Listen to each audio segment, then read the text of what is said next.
Hello सगळ्यांना शुभ दुपार. काय चालू आहे तुमचं? तर आमचं चालू आहे ब्लाऊज कटिंगचं काम. बऱ्याच दिवसानंतरचा गॅप झालेला आहे आपला, बऱ्याच दिवसाचा. कारण काय ना, माझी तब्येत अजिबात ठीक नाही आहे. माझा स्पाईनचा प्रॉब्लेम झालेला आहे. खूप कंबर पाय सुचतात आहे. त्याच्यामुळे थोडंसं मी काम थोडं 4-1 दिवस बंद ठेवलेलं होतं. आणि गावाला पण जायचे व्हिडिओ बघितलेलेच आहेत. तर आत्ता मला खाली बसता येत नाही आहे. मांडी घालून जास्त वेळ करत स्वप्नाला मी इकडे सांगितलेलं आहे बघा ब्लाऊज कट करायला. हे बघा ती ब्लाऊज कट करते. म्हणजे ब्लाऊज अस्तर आहे ना, ते मीच कट केलं आहे. फक्त ती अस्तर मीच कट केलेलं आहे. त्याचा व्हिडिओ चॅनलवरती अपलोड होईल, स्टिचिंगच्या चॅनलवरती. आणि मेन जो पीस होता तो खाली अंथरवायचा होता. त्याच्यामुळे मग मी तिला कट करायला लावलेला आहे. आणि तिलाही थोडंसं म्हटलं तिलाही शिकवावं. बऱ्याच जणी माझ्या मैत्रिणी त्या म्हणतात की आम्ही बाहेरून येऊन तुम्हाला क्लास घ्या म्हणतो, तुम्ही घरच्यांनाच शिकवत नाही. पण आता बघू शिकते का नाही. बसवलं का काही ना काही होतं. मागच्या वेळी वैष्णवीला बसवलं होतं, लगेच तिला राहून गेलं. त्याच्यामुळे मग तिचं शिकायचं राहिलं. तिला बऱ्यापैकी ब्लाऊज येत होते. क्लासच्या स्टुडंटबरोबरच ती ब्लाऊज शिवत होती, शिकली पण होती. ती प्रिन्स कट येतो तिला, 1 टक्स येतो, 4 टक्स पण थोडा थोडा येत होता. आता हिला बसवते तर हिला अजून काहीच माहिती नाही, एक पण मारायचं माहिती नाही. बघू शिकते का नाही आता तिच्या इच्छाशक्तीवरती. आपण तर 100% शिकवणार आहे. आता बाहेरच्या व्यक्तीला एवढं शिकवते म्हटल्यावरती घरच्यांना तर आपल्याला वाटतं की आपलेच कस्टमर दुसरीकडे कुठं जाणार नाही आहेत, आपल्याकडेच आले पाहिजेत. त्याच्यामुळे मग म्हटलं बघू आता हिला बसवलं आहे. कटिंग ती करते व्यवस्थित बरोबर. बघू तसं हां खालच्या साईडने कर. लगेच ब्लाऊज घेणार आहे स्टिचिंगसाठी. तर ब्लाऊजचा संपूर्ण व्हिडिओ जो आहे ना तो येणार आहे आपल्या चॅनलवरती, म्हणजे स्टिचिंगचा पण आणि कटिंगचा पण. वातावरण खूप दमट झालेलं आहे बघा बाहेर. पाऊस येण्याची शक्यता आहे. पाऊस जर का आला तर तुम्हाला पाऊस पण मी दाखवेल. तर आज म्हणजे कालपासून करमत पण नाही आहे आम्हाला, घरी कोणीच नाही आहे. मुलगी आली होती सोनल, ती पण गेली. दादा आला होता, दादा पण गेलेला आहे. त्याचे बाबा आले होते दादाला घ्यायला. तर बघा पावसाचं असं वातावरण आहे. कामवाली येऊन गेली, भांडे वगैरे घासले, कपडे पण धुतले. आणि मला आहे ना गोडाऊनला पण जायचं आहे. तर गोडाऊनला गेल्यावर पण मी दाखवेल तुम्हाला. तिथं आहे ना काम चालू आहे गोडाऊनला, घराचंच काम चालू आहे. रिनोव्हेशन करतो आहे घराचं. तर तिथं काय काय केलेलं आहे ते पण दाखवत आहे.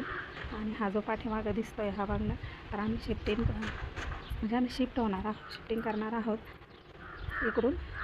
राहायला दुसरीकडे जाणार आहोत, म्हणजे आमच्याच घरी. ते पण आमचंच आहे. पण तिथं घर जे आहे ते रेग्युलर असताना आपलं वस्तीसारखं तसं बांधलेलं होतं. त्याच्यामुळं मग काय राहत नव्हतं आम्ही तिथं. पण आता काय जसं वेळेकाळानुसार वागावं लागतं आपल्याला, म्हणून मग आम्ही जाणार आहे तिकडं राहायला. तर तिकडं काय काय केलेलं आहे ते मी रोज जाते, पण शूट काय घेतलेलं नव्हतं. आज जर का मी गेले ना तर मग नक्की तुम्हाला दाखवते. तर परत एकदा आपण आता घरात जाऊ. आमची कटिंग चालू आहे, ब्लाऊज कट झालेलं आहे. असं हाताखाली कोणी जर असलं ना थोडंफार जरी मदतीला, तर खूप सारे ब्लाऊज पण रेडी होतात आणि वेळ पण आपला वाचतो. पण कधी कधी नसतं, समोरच्याचा मूड नसतो. पण आपल्याला आपलं काम आहे ते आपल्याला कंटिन्यू करावंच लागतं आहे. तसं आहे हे काम, कारण का आपण हातात घेतलेलं आहे त्याच्यामुळे ते करणंच आहे. लग्नाचं ब्लाऊज आहे त्याच्यामुळे कारागिरीला बोलवलं होतं मी, पण ती काय अजून आलेलीच नाही आहे. त्याच्यामुळं मग मी गेलेलं हवं तर हे ब्लाऊज स्टिच करायला. तिच्याही पाठीमागे गर्दी आहे. मी घेणार आहे ब्लाऊज करायला. बघू स्वप्नाला रिकाम्या टिपा मारायला ह्या मशीनवरती बसवणार आहे. इकडे एक मशीन आहे बघा, आणि हे मी जे कंटिन्यू काम करते ती एक मशीन आहे इथे. तर काल आहे ना पाऊस आला होता, त्याच्यामुळे कपडे काय वाळलेले नाही आहे. पाऊस सारखाच चालू आहे थोडा थोडा. आत्ता तरी कमी, पण पुढच्या महिन्यात खूप पाऊस राहील. तर बघा असं आपलं काम चालतं. आणि दुपारचं रुटीन हे आहे आमचं रोजचं. म्हणजे मी ब्लाऊज शिवायला बसलेली असते, अजून जेवण पण बाकी आहे. पण हे ना क्लासला आज आली होती, तर तिचं शूट काय मी घेतलेलं नाही. उद्या जर का ती येईल ना तर तेव्हा मी नक्की शूट घेईल तिचं. ती पण घाईत होती, आता ती स्कूलला बाळाला घेऊन जाते, मग थकून आली होती, मग शूट काय घेतलेलं नाही आहे. आणि चेहरा बघा माझा, मी दवाखान्यातून आले तरी पण वाटत नाही कोणाला आजारी आहे. तर बरेच जणी विचारत आहे काय केलं, काय चमकत आहे बघा माझा चेहरा, मलाच असेल बरं. चला आता आम्ही दोघी जणी सासू सुना जेवण करतो, जेवायला चाललो घरात. पोरगा पण आलेला आहे, तर हाय कर. चला म्हणा जेवायला, चला जेवायला चला. वगैरे झालेलं आहे आमचं. आणि पाऊस आलेला आहे. तर मी तुम्हाला सांगितलं होतं ना पाऊस दाखवते म्हणून. तर बारीक रिमझिम पाऊस चालू आहे इथं बघा. सगळं ओलं ओलं झालेलं आहे बाहेर. आणि ना मी आता परत दुसरा ब्लाऊज कटिंगला घेणार आहे. तर म्हटलं चला तुमच्याबरोबर बोलू जरा. आणि दुपारचं रुटीन थोडंसं शेअर केलेलं आहे. तर इकडे असं वातावरण असतं, पाऊस पडलं आहे, कसलं भारी वाटतं आहे. मला तर खूप भारी वाटतं आहे आज, एकदम फ्रेश फ्रेश.